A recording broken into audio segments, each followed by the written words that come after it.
গঙ্গাসাগরের পৌরাণিক কাহিনী মূলত কথা বলে জীবন ও মৃত্যুর বৃত্ত এবং মোক্ষ সম্পর্কে, আর এই ভক্তির মুখ্য কেন্দ্রস্থল হল কপিল মুনির মন্দির।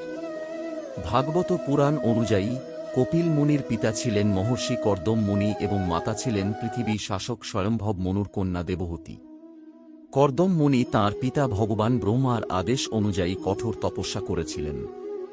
তাঁর তপস্যায় সন্তুষ্ট হয়ে ভগবান বিষ্ণু তাঁর সামনে আবির্ভূত হন এবং কর্দম মুনিকে স্বয়ম্ভব মনুর কন্যা দেবহূতিকে বিবাহ করতে বলেন এবং ভবিষ্যৎবাণী করেন, কর্দম মুনি ও দেবহূতির 9টি কন্যা হবে এবং সময়ের সাথে সমগ্র সৃষ্টিকে জীবিত সত্তা দিয়ে পূর্ণ করবে।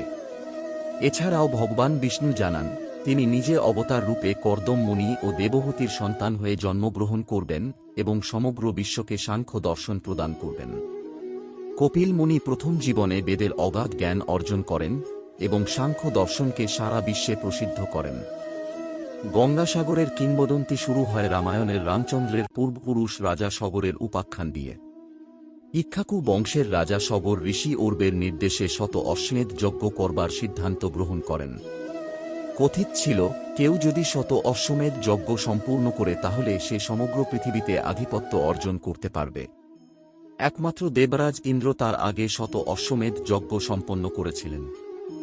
সগরের শত অশ্বমেধ যজ্ঞের সংকল্প শুনে ইন্দ্র আশঙ্কিত হয়ে পড়েন, সগর সফল হলে তিনি মর্যাদা হারাবেন। ভীত ইন্দ্র সগরের যজ্ঞের অশ্ব কপিল মুনির আশ্রমে লুকিয়ে রাখেন। যজ্ঞের অশ্ব খুঁজে না পেয়ে ক্রুদ্ধ সগর তার 6,000 পুত্রকে নিখোঁজ ঘোড়াটির সন্ধানে পাঠান। পথে সবকিছু ধ্বংস করতে করতে সগর পুত্ররা পৌঁছন কপিল মুনির আশ্রমে। ধ্যানরত কপিল মুনির আশ্রমে পৌঁছে সগরপুত্ররা অশ্বটি খুঁজে পেয়ে কপিল মুনির ধ্যান ভঙ্গ করে এবং তাকে অপমান করে।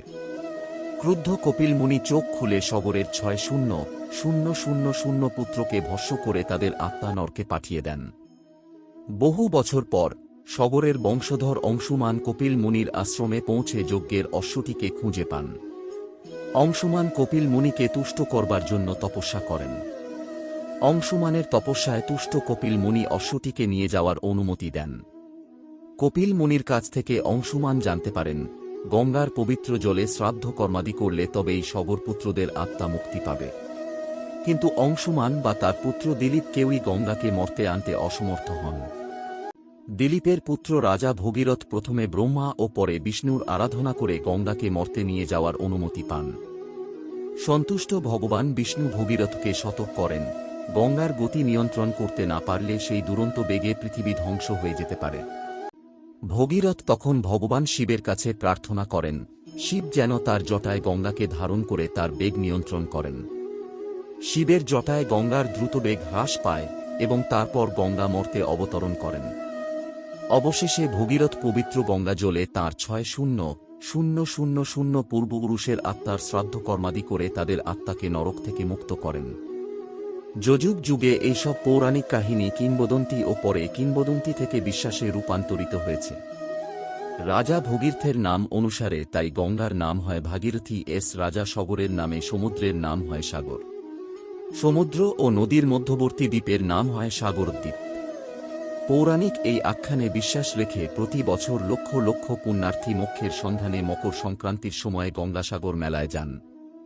তারা বিশ্বাস করেন, সাগর সঙ্গমের পবিত্র জলে ডুব দিলে সমস্ত পাপ ধুয়ে যায়।